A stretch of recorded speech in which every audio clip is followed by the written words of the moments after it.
It's time for another episode of the Joshcast. This is Sparta! Excuse me, have you, I was wondering if you could help me with this is Sparta! Yes, I know we're in Sparta. I was just wondering if you could help me find the Bennigans. That is Bennigans! That Bennigans is right there. Oh, I see. I got it. Fantastic. Thanks for letting me know.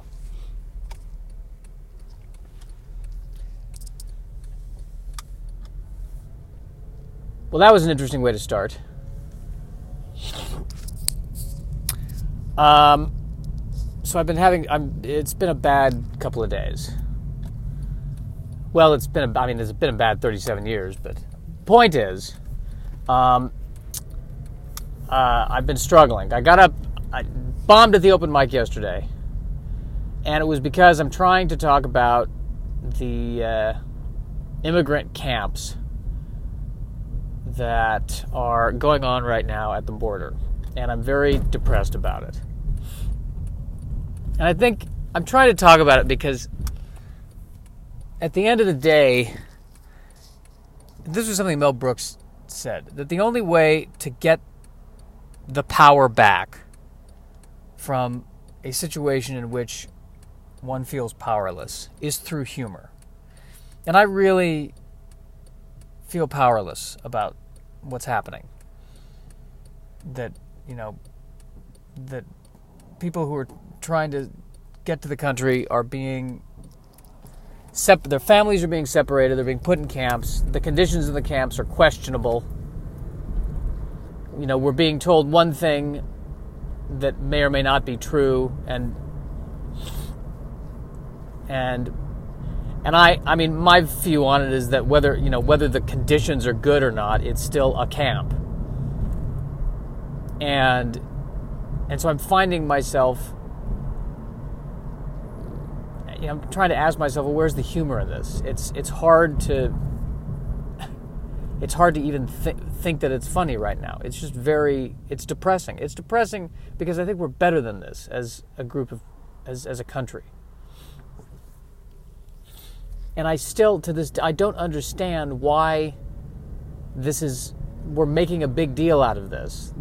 Is this really the worst, is this really the worst thing that's is the immigration problem the biggest problem that we face? It seems to me that destroying the earth is the biggest problem we face. And so I can't get my head around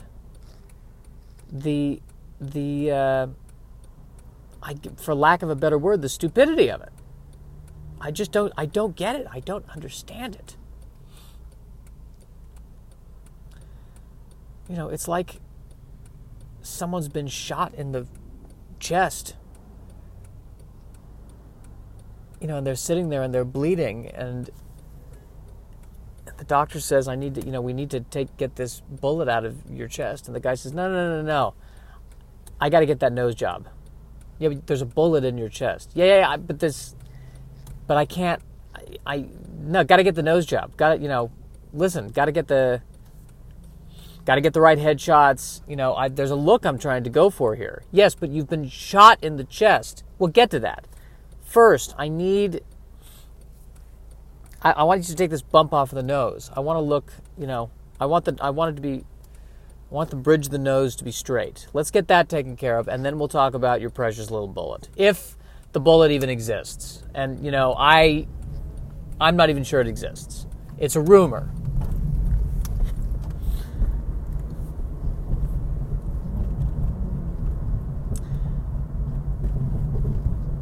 So, the other thing is that, I want to talk about this without attacking individuals or anything along those lines. I don't, because I don't think attacking people, I don't want to be mean. But at the same time, I do want to speak up about it because I'm Jewish. And as a Jewish person, with the history that we've had, it seems to me to be the responsible thing to do is to, at the very least, just say out loud, hey, this is wrong.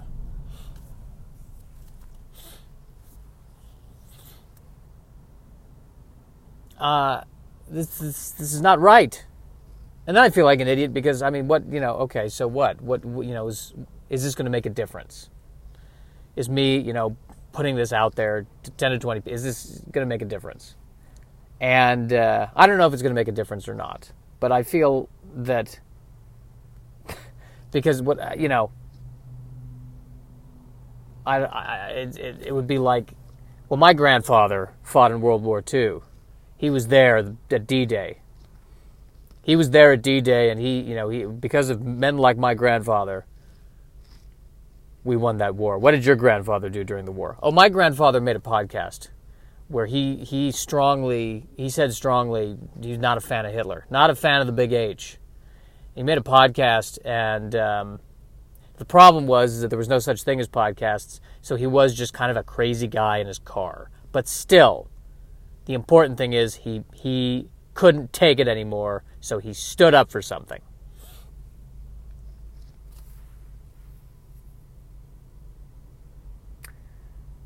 I got a text.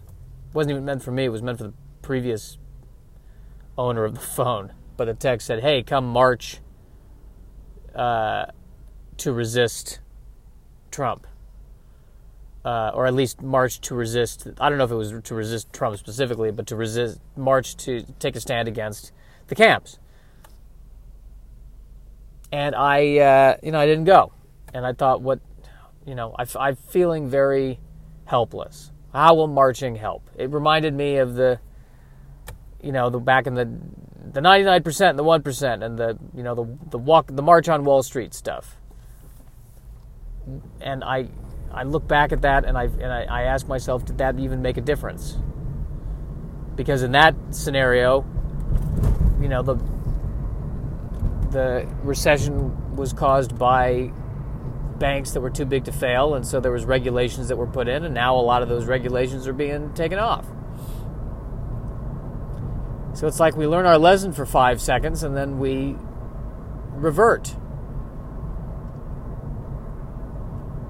And I watch this, and I simply cannot understand it. I cannot understand how we keep making the same mistakes over and over again.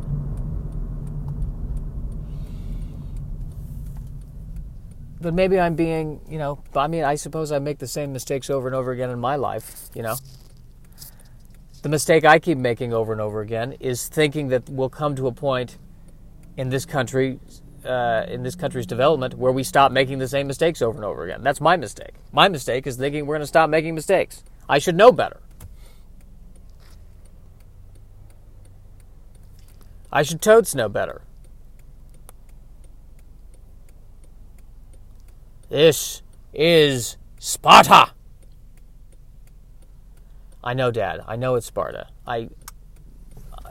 But this is not helping me with my history report. You tell them that this is Sparta. Yeah, but Dad, I need to write a report about how Sparta and Athens, the history of Sparta and Athens. I need more. You are the king of Sparta. Can you give me some more information? We are great. They are not. We are Sparta. Dad, how can you be a king?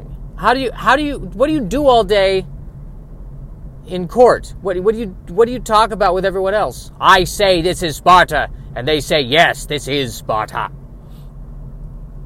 And if anyone disagrees, I say this is Sparta. Oh my God, Dad. Oh my God. Dad, I think I'm just going to go try to hunt a wolf right now. That's more productive than any conversation we're going to have.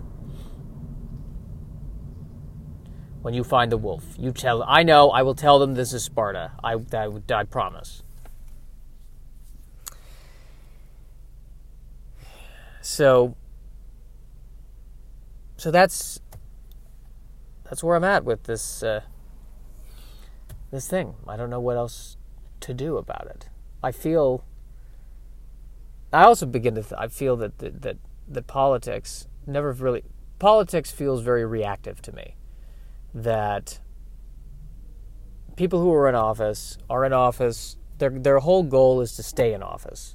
And so they're going to take actions to ensure that the people who voted them in will re-elect them. So it seems to me that the real mechanism for change is culture. And that the real mechanism for change is reaching the people themselves who are ultimately going to be voting. And how do you reach the people?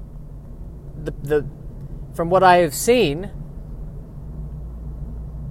the people who are having the most success reaching with the most reach are the people on social media.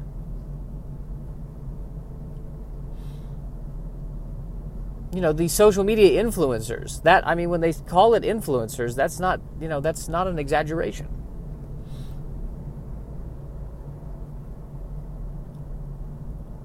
The future of the human race may lie in the hands of PewDiePie.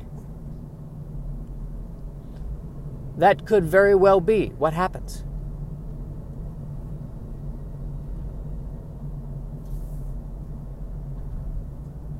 And how was it that the human race survived this tumultuous epoch? Tell us, Ankar of Tumilak. Our species is unfamiliar with the human race. You have been studying them. You've told us about the dark times in what they call the 21st century. How did they turn things around? I shall tell you. One man stepped forward. His name was PewDiePie. PewDiePie. Yes. We're not sure if that was his real name. But it appears he was some kind of gladiator who would play virtual games and was beloved of the people. And though he occasionally said things that were racist, in the end, he transformed the world. Ah, I see. And the human race got out of the dark 21st century and then proceeded to make all the same mistakes in the 22nd century, and that is why they are extinct. We have, though, the power to bring back human beings from different epochs, and we have brought back this one. He was a king who lived in their ancient times. This is Sparta! No, this is not Sparta. You're on an alien ship far off in the future. This is Sparta! You cannot draw a circle around you and just call that Sparta. That's not how this works. This is Sparta? I think he's asking a question now. This is Sparta? Is that all he can say? This is Sparta? I think that's all he can say. This is Sparta? Maybe we should bring back somebody else.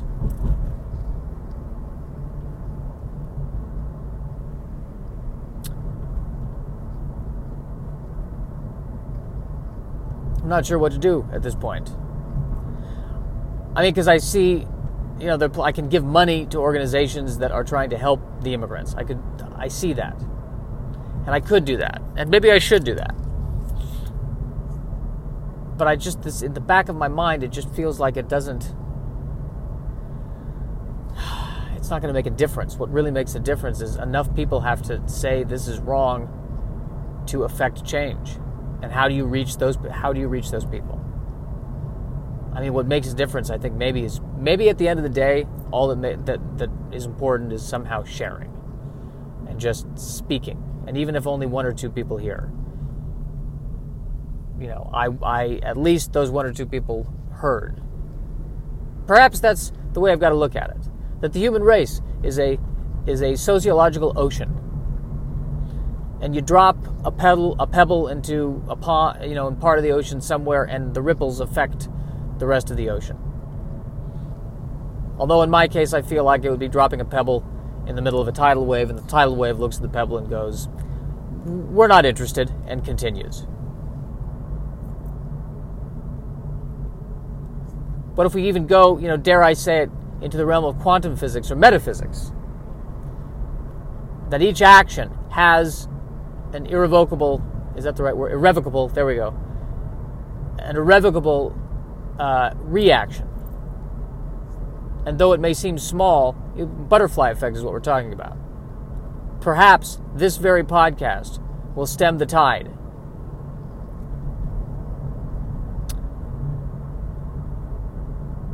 I doubt that. Also, by the way, this is a total non sequitur, but I had a dish at a ramen place yesterday that's affecting me in a bad way. I knew it would. I knew it was a mistake to do it, but I did it nonetheless.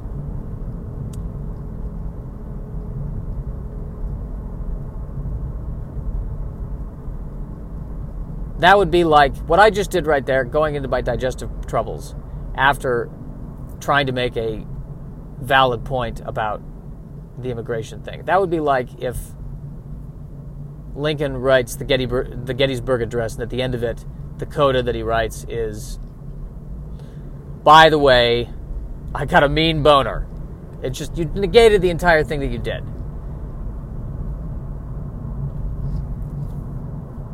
And as usual, once again, I'm able to bring it back, not only to me, but I'm able to find a way to feel bad. Fantastic.